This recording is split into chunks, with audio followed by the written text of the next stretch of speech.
What's up guys, today we're going to be breaking down a more plates, more dates video called the betaization of the male species and why it's a good thing. We're going to find out why more beta men is actually going to benefit all of us.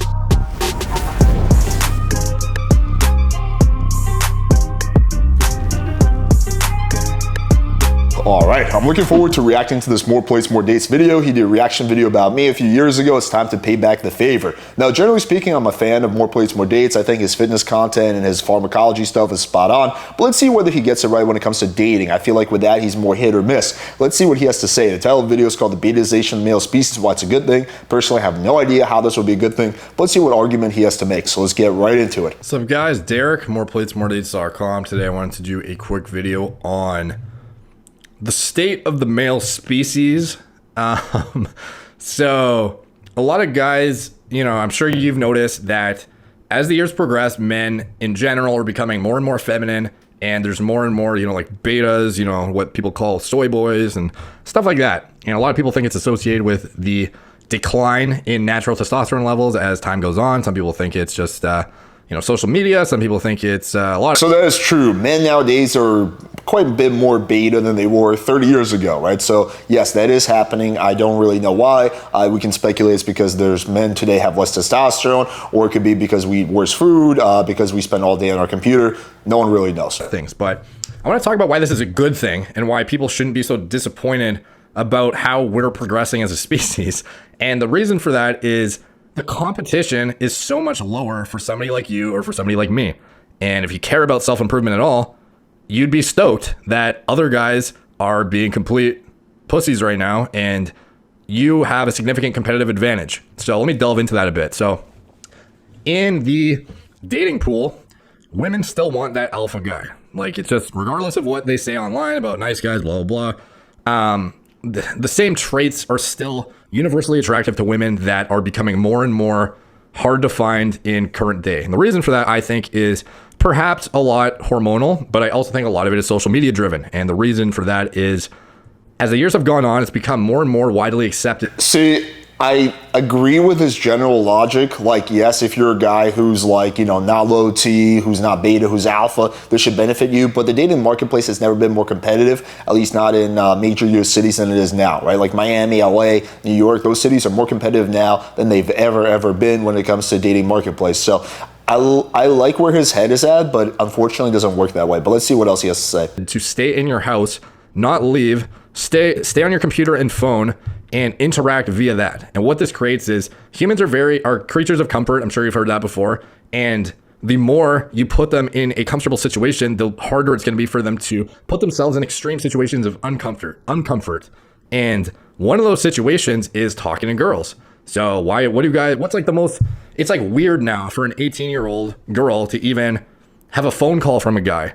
Like, if you're not texting or you're not DMing or you're not WhatsApping or you're not snapping, then you're weird. Like, no one talks on the phone now, which I think is hilarious because it's literally why the thing was invented in the first place.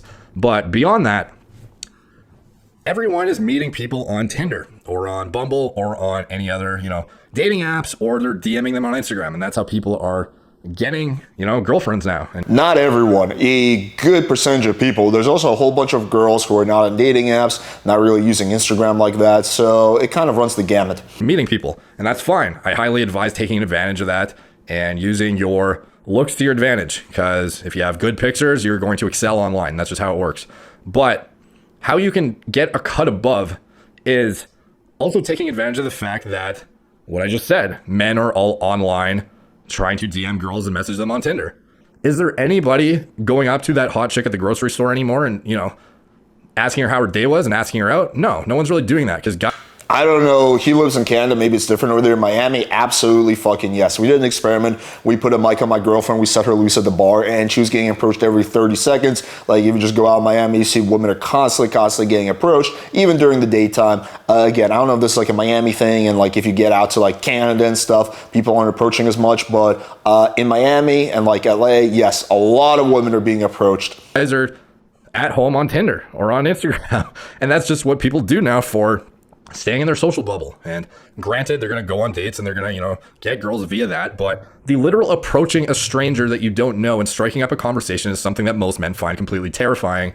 And this is something you can take advantage of. And well, they find it terrifying, a lot of them do, but it doesn't mean they still don't do it, right? So they're still running up and talking to a girl, even if the game is bad, they're still talking to the girls, right? Which, I mean, if you're like 10th or 12th guy to approach a girl in the last hour at the grocery store, right, she's already going to be in a fairly negative mood, and you're going to have a really, really tough time, like basically, making anything of that. 100 years ago, the only way a guy would meet a girl is if he walked up to her and talked to her.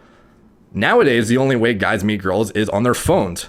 And this is where you stand out. That's not really true. 100 years ago, most guys were meeting girls through like their social circles, through either work or friends or university, right? So it wasn't like guys were like cold approach legends back in the day, right? Yes, now cold approach is less. Guys are doing it less because, they're a little bit more scared. However, because the pickup community has become more mainstream, right? Something that everyone knows about with TV shows like, VHS1, the pickup artists and whatnot, and like mystery and whatnot. So it's like kind of like, I feel like I don't think pickup has become less common. I think it's just changed in terms of who's doing it, right? But I think it's still being done fairly often. Because you can be that guy who, oh my God, this guy hit on me at blah, blah, blah today and, thought I was gorgeous and asked for my number and we're going out on Sunday. You can be that guy. Like, it's actually so uncommon now that girls will tell, it's like a crazy story to tell their girlfriends that this thing occurred to them. That, oh my God, this hot guy came up to me while I was, at I don't know, whatever. I was at the mall and this guy came up to me and gave me a compliment and asked had a good conversation with me. If you're not totally so, I don't know, in Miami this happens all the time, so maybe this is just a cultural thing because he lives in Canada. It's totally different over there, but I see this happening all the time. Socially inept, you can make this work so much to your advantage and set yourself apart from so many dudes. And this is why I think the complete betaization of the male population, perhaps for our evolution, is not a good thing, as a whole, but for you as somebody who's looking to improve your quality of life as much as physically possible, you can take advantage of this severely and greatly improve your quality of life by being that one guy who's unlike the rest of them who are at home sitting on Instagram all day. Granted, if that works for you, still do it. Take advantage of all methods and ways you can facilitate your dating life and whatnot, but even like going after, striking up conversations with, having social intuition and job interviews and presentations and stuff like that, it all translates from you being somebody with low approach anxiety and somebody who can talk to strangers without feeling uncomfortable. And as time goes on, men are going to get worse and worse at this. And as you've seen in the past, even 5 years, it's vastly different. Like, it's vastly worse. And the population of women continues to rise. The population of men continues to rise in parallel. But the proportion of men who are actual alpha men that women want to be with is getting worse as this population goes up. The proportion of men that women don't want to be with continues to get more and more in your favor. And this is why 90% of men, or what is it? What's the rule? 10% of men get... Right, but just approaching girls in of itself doesn't make you an alpha man, right? Like, women are quite more selective. Like, the criteria isn't like, oh, this guy can do some cold approach, right? Therefore, he's an alpha man. It's more like nowadays that there's a lot of status to it. Like, oh, does he have a blue check mark? Does he have, some status in the city? Do people know who he is, right? So I feel like he's making it seem like the benchmark is much lower than it actually is to be an alpha man that women desire. 90% of the women. And this is something you want to be in that 10%, obviously. And the reason is there's never been a better time to actually be like what, a stereotypical man would be, because there are none really. And I think, hopefully this is sort of a wake up call if you're not operating like this already. But, next time you're at the grocery store and you're shopping, you're grabbing your whatever, your Greek yogurt post-workout, you see that hot girl who, you've seen however many times, or it's your first time seeing her. And instead of, going home and beating off and then going on Instagram and DMing somebody, you go up to that chick in the grocery store in person and you make her day and you get her number and you take her out. And then you beat off to her at the grocery store. Boom, you have a good option. And she meets somebody who increases her quality of life substantially too, because you're a guy who operates under the same kind of, you're just the type of person she wants to be with, as opposed to some clown on Instagram who doesn't have the balls to walk up to her in real life.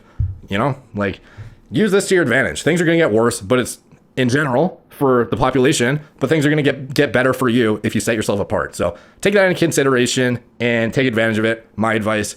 Thank you guys for watching. Please like. Yeah, so I think his head is in the right place. It's funny because this is like very much your standard red pill advice that you hear nowadays. It's like, yeah, you just like, you just got to be alpha man, and then like the girls will come to you, right? But the bar to being alpha again is like much higher, or at least the top 1% desire men, much higher than I think a lot of people make it out to be, right? Again, just being able to do cold approach isn't really enough. Now I agree with the sentiment. It is good when you see a hot girl as you're going about your day, do approach her, right? That is good, right? That is going to make you stand out, but don't expect, at least not in Miami certainly, that just because you can approach a girl and you can get over your fear of cold approach, that you're going to be in this like elite class of men, right? You're still going to be part of the dozens and dozens of guys that have approached the girl throughout the day, right? And at that point, she's going to be filtering based on many, many other factors, right? So again, I feel like this is kind of like traditional feel-good red pill advice, which is kind of funny. I think that More Plates, More Dates has kind of transitioned from that in the last few years, but back in the day he was doing that. But again, unfortunately, I wish it was that simple. If you could just do cold approach, you stand out. And yeah, maybe it is in like some no-name town in the middle of nowhere where like no one has like access to anything. But in big US cities, I think it takes a lot more than that to stand out as a man. All right, hopefully you guys found this video valuable. Show us some love by smashing the like button, hitting subscribe, clicking the bell for notification, and sharing this video with a friend or two. Also, if you want to get more practical dating advice, check out our free Tinder ebook. It's completely free like the name says, so you have nothing to lose. Thank you guys for watching, and until next time.